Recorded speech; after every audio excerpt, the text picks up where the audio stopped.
All right, hello.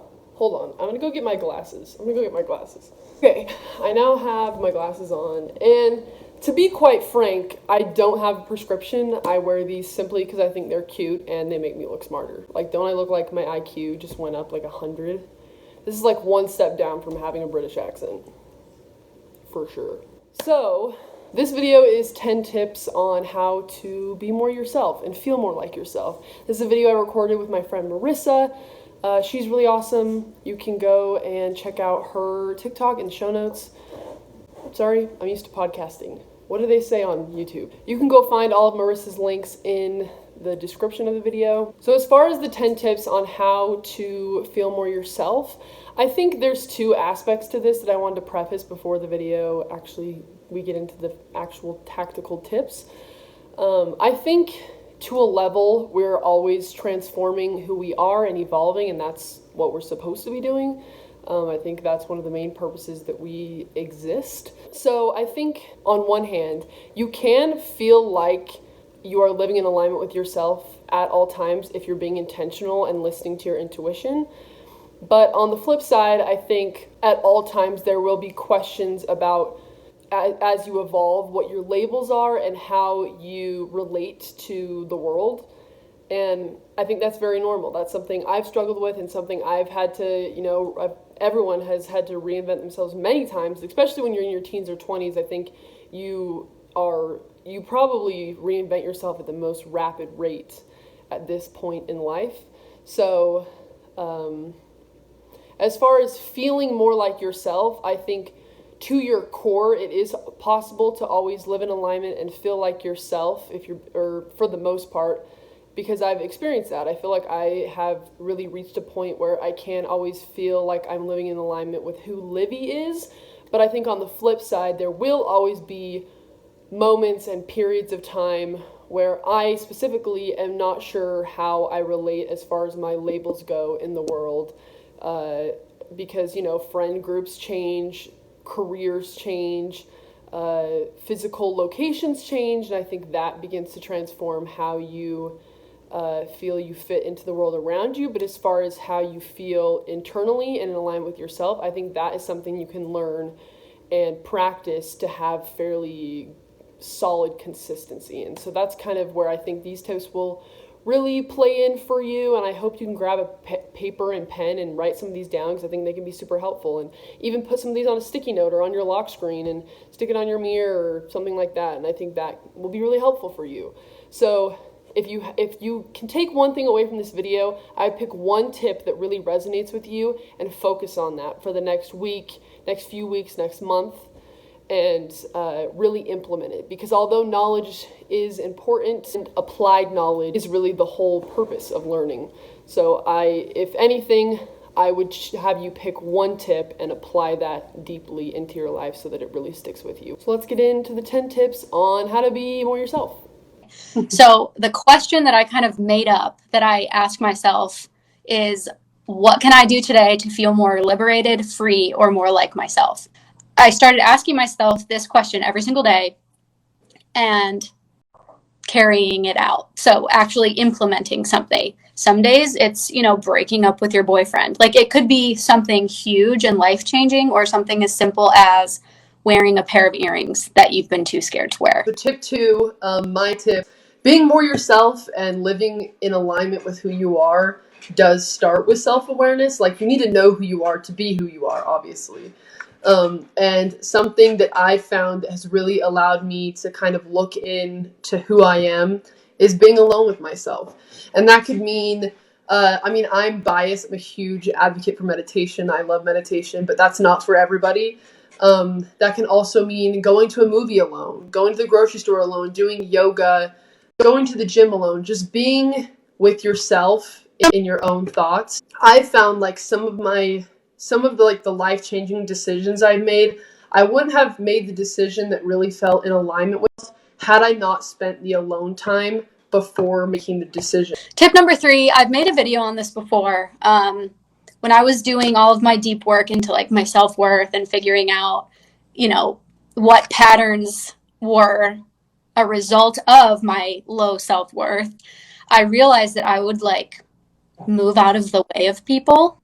For instance, like at the grocery store or at the airport, if I am, in a lane looking at the shelf for food that I want to buy, and I would see somebody coming behind me or like coming towards me wanting to get to the same area, I would move completely and give them the space as if I don't also need to be doing my shopping. And like at the airport, I would be so cognizant and so hyper aware of everything that was going on around me. And I would like move out of the way of people before they even had a chance to say, excuse me. And like, I used to chalk it up to me, oh, I'm just so conscientious. I'm the most polite person. I am the best citizen of Earth ever. Like, that's what I used to think.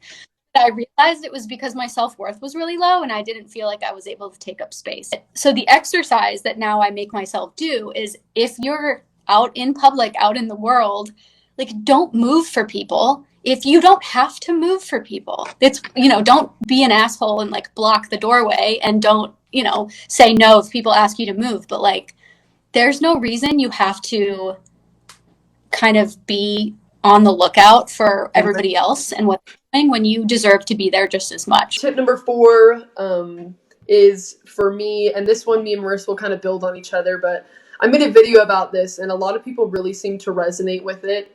And I was talking about not attaching to your labels too strongly.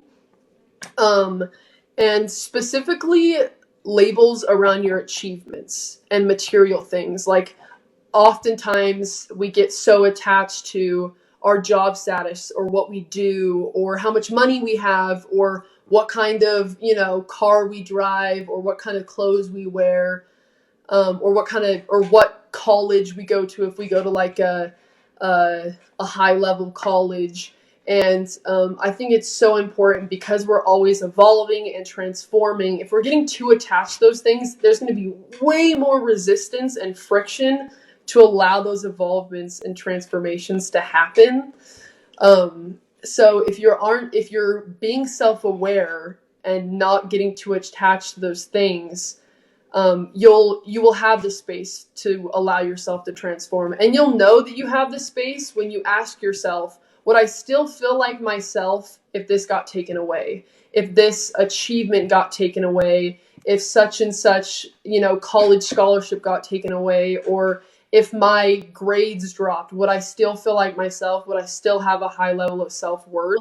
Tip number 5, how would you describe yourself without the labels? So like, if you can't be described as a mother or as a girlfriend or as a boyfriend, a daughter, if you can't use words that describe your relationship to someone else, can you even describe yourself? So many people identify as who they are in relation to their family, who they are in relation to their job. So like they see themselves as an employee, as, a girlfriend, a mom, a daughter, and they don't have any other types of labels. And I think it's really important to kind of think about who you are as a person without those words, but like also circle back to what you said and not too strongly attaching to those words. Tip 6 comes from this book, The Happiness Project. We actually read this in my book club that I run. So there's something that she repeats throughout this book. Her name's Gretchen Rubin, and she says, be Gretchen. That's it, just in all caps, be Gretchen. And what she means by that is for so long she'd be like, I don't really like going out all the time, and there's something wrong with me because all my friends do. It's like, you don't have to like everything. So when you're kind of facing a decision where you feel kind of like, I don't really know if I want to do this, like say to yourself, be insert name, like be Livi, be Gretchen, like who, like what would, talk to yourself, like to yourself and be like, okay, what would Livi do if she was in her most aligned version of herself? What would Livi do? Like, how can I be Livi? And I really like that, because I think especially young people, and when you're in more social situations more commonly, I think we forget that it's okay to be Livi, to be Gretchen, and that we don't have to like everything. The 7th tip is about decision making. So Whenever you're faced with a decision, I like to ask myself what I would pick if I knew nobody would judge me. So ask yourself, would I do this if I knew nobody would judge me? And if the answer is yes, you need to do it because, and I talk about this all the time, no one's paying attention to you. Nobody cares. That's the exciting part, is that no one gives a shit. No one cares. Everyone is too concerned about what they're doing, what, their family is doing, how they're being perceived by others. Nobody is watching you. And kind of building on that for tip number 8, along with forgetting judgment, like asking yourself, what would I do if nobody would judge me? Asking yourself, how would you act if this was like, if you reset all of your limiting beliefs and your insecurities, how would you act? Like, in what ways would you act that would feel the most liberating and the most like yourself? Think of a limiting belief that you have, and write down all the things you would do if you didn't have that limiting belief. And once you pick that limiting belief, write down all the things you would do if you didn't have it. Take 7 of them and do one every day for a week. Basically just like crossing off those things throughout the week and pushing yourself. And probably by the end of that week, that limiting belief will have diminished quite a bit or will be completely gone. My last tip is very simple, very common. Journal. Just journal. It's such a simple way to let your subconscious out and like free it. So when you sit down with your pen and your paper, do not judge what you write either. Don't filter it as it's coming out. Just write it. I think that's one way to like let everything out, obviously, but also to get in touch with who you actually are, because those thoughts are coming straight from you, not, you don't have everybody else's voice in your head. So journaling, highly recommend. I love that. And I will add to that too, like I could never get myself to sit down and journal. Like I could not do it consistently. But something that helped me want to journal more was I actually got a journal that has no lines in it. So after I meditate, it's just like an art, like drawing journal. And I'll usually only write like 1 sentence, maybe 2. Sometimes it's more if I really had a lot of thoughts, but sometimes, like often, it's only like 1 or 2 sentences. And I like that there's no lines because then I can kind of write it however I want. And the way it's written is kind of like a physical manifestation of how I'm feeling. So I feel like I can kind of add more emotion to the word, and then I can kind of like doodle or whatever, like sometimes just so I can kind of like get my creativity going, like at the beginning of the day, because I meditate at the beginning of the day. I'll even like look up a doodle, like how do I draw this, and I'll just make a little drawing, and it's kind of like it also like gets my brain going at the beginning of the day, and it kind of brings me back to like my childhood self, because I love doodling and drawing, and I kind of stopped doing that as I grew up. And so kind of doing my journaling in a lineless journal kind of freed the restrictions for me, and it's kind of like it adds a creative element to it that I really love. So that's an idea for anyone that struggles journaling. Okay, tip number 10, just remembering that you're always changing and that you're never going to reach a definitive point, and really getting comfortable with allowing yourself to change. Just giving yourself compassion and knowing that it's okay to be changing, and it's encouraged, and like that's why you're here, is to transform and evolve. If you feel like you haven't evolved or transformed much recently, but you want to, so if you can, I would try and get rid of trying to like find your thing, find your passion, and just try to be curious. Like just be curious about life, and that's going to serve you a lot more than trying to find your thing, like the one thing you were meant to be here for. And some people have that. Some people like their soul connects with playing the guitar, and like that's what they live and breathe, and that's awesome. But I would say a majority of people don't have that. I don't have that. And I thrive by simply being curious, and loving many things and having a passion for many things, and not trying to find a passion, because I think if I was trying to do that, I'd be stopping myself from evolving.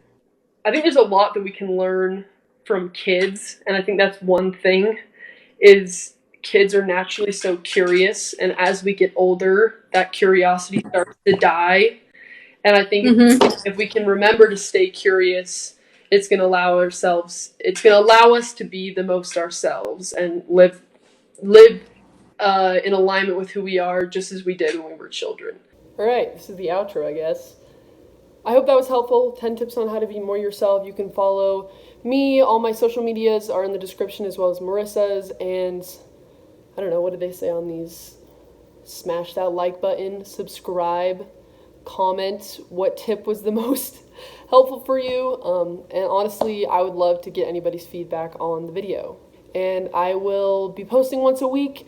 I eventually will have a solid day and time, but as of right now, I will just be posting once a week whenever. So I'm pretty sure post notifications are a thing, so you can turn that on too. And I'll see you all next week.